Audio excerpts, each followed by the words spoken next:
And if the Chinese were as stupid and as incompetent as you describe them to be, don't worry about them.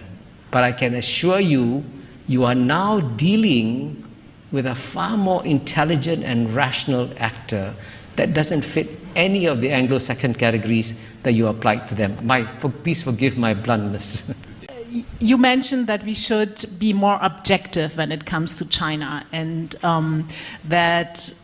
and see also their achievements. But my question would be, if the Chinese population sees those achievements and appreciates them, why do they still need censorship then?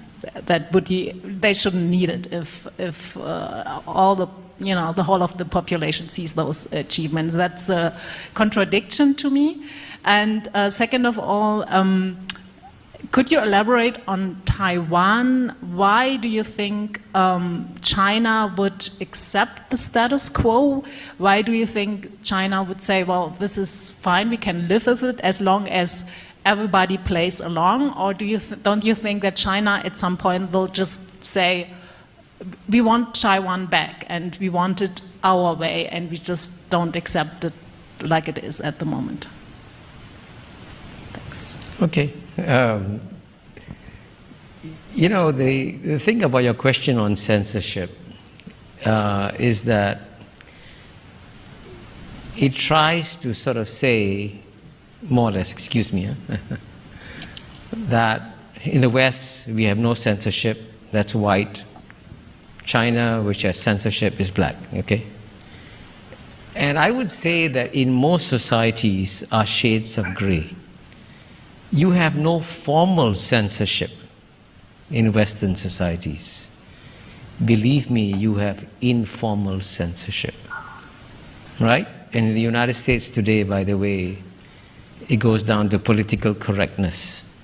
And even in the greatest universities, right, in the US today, and I'm told by graduates of these great universities, I just was there, that the political culture is pushing towards political correctness, and there's no formal censorship, but there's so many things you just cannot say anymore.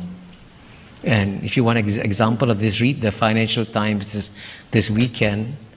Lunch with FTs with a Yale professor, Amy Chua.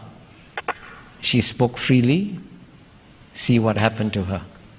That's also censorship. Okay? So there are different kinds of censorship.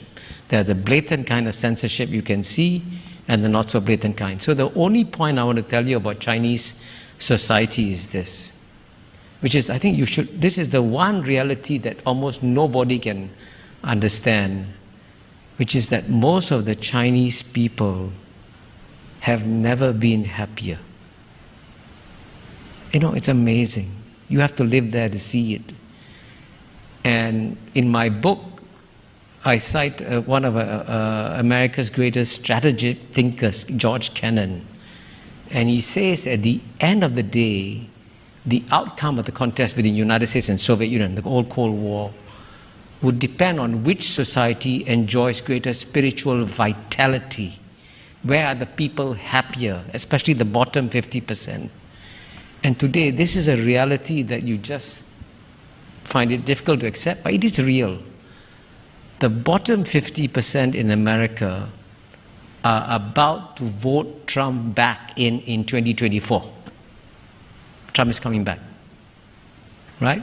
The danger of Trump coming back is so real, and I can tell you that shows you what a difficult, divided, dysfunctional society the United States has become, that they can vote Trump back. That's unhappiness surfacing. In China, by contrast, the people till today are still amazed at how much their lives have improved and are happy with the situation that they have down there. Which is why, to be honest, with apologies to you, I reacted very strongly to the word repression, because the Chinese people actually understand and appreciate how much they have advanced. And the Chinese actually now, the people actually, and this is something that I met someone who was here a few days ago, who speaks Chinese fluently, has been there recently.